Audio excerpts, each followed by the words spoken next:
Nezuro Christopher Mutsvangwa ainyadzisana na VP Chiwenga ku stadium. Azvinaumira zvakanaka. Kufaro kwakaitwa zvinhu zvinogara zvakadaro. VP Chiwenga vaipinda nemukadzi wavo Chinchi and stuff ndobva kwadedzerwa va VP vasvika ngatisumukei tivaremekedze kuratidza ruremekedzo. Then Chris Mutsvangwa ndobva aramba akagara. Haana kusumuka. Akazosumuka tona VP vatopa dhuze ndopa akazosumuka. And then the next thing chakaitika va VP vakamhoresa vanhu vese ndobva vamhoresa amai Christopher Mutsvangwa.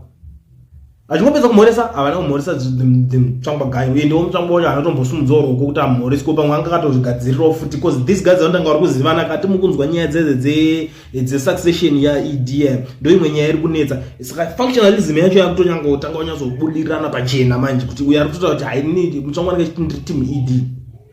Uyu ari kuti hatina functionalism tiri vanhu one.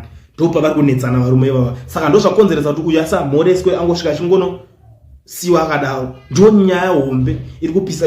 For the sake of nyaya yemarules edu panapa pamhepo panapa handichakwanisa kukaplaya kavideo kavideo kacho because ikanyanya kuwandirwa tinozorohwa neshamhu yekuyoutube chinzi masoshandisa mavideo but anyway dandakasika ukauya nako ndakwanisa kunyatsokuratidza but ndiri kuzoona vanhu vari kubuda ngatara kuti ajambuka plus Mutsvangwa took time to stand up for sure. Atanga amboramba akagara pasi atozoona kuti vasvika ndobva azosumuka zvaizvo kutozonyengererwa nemunhu anga uri padhuze kuti aiwa usadaro kani zvinozonyadzisa vanhu vanozoti chii ndobva azosumuka chete but iye kutosumuka angazotobuda kuenzwa nyaya yacho. Mwari kuti Mutsvangwa seems reluctant to stand up until the wife cleverly tells him to stand up. Chiwenga doesn't make it easier as he greets Monica and snubs poor Chris.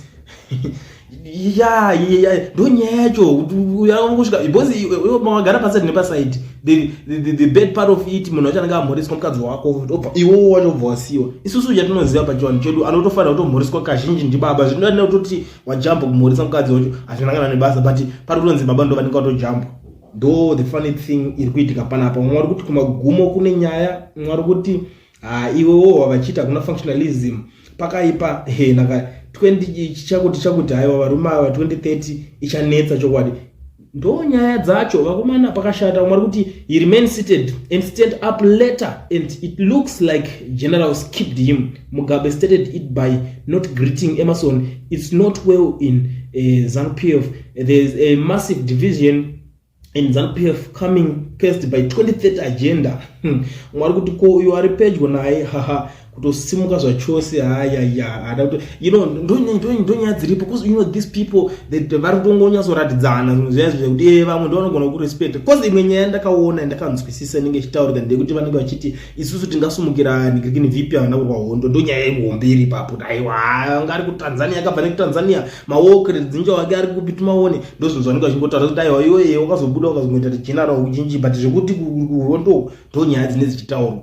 Ndo the way yavanenge vachiri kunoclaima iyo. Saka kutotangira ipapo vanenge vakutosaizana vachitayo isusu tisu macomrade chaiwo iwo haisi comrade chaiwo unongosina kuti ase kubata gidi. Mwari kuti ngavapedzerana ikoko imbavha nemhondi pamwe chete and vanozivana they are fighting over stolen property.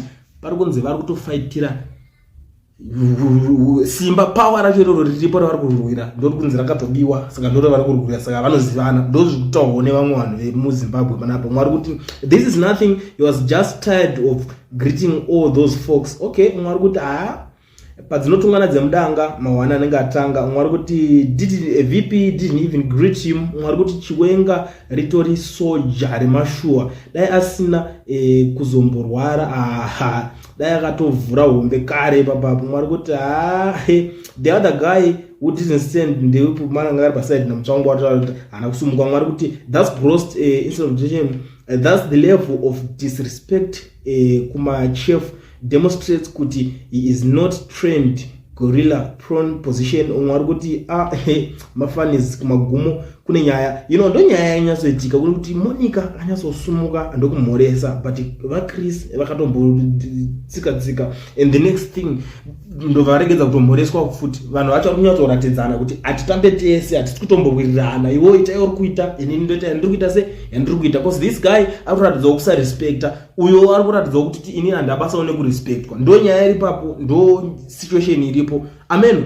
ipapa kuti achazobva ndiani, achamhanyiswa ndiani, pane nyaya ipapa. I mean, you tell me what you think in the comment section kuti nyaya iyi makaitarisawo guys. Munoiona sei. But usakanganwe kulike this video kuitira kuti vaboyikane.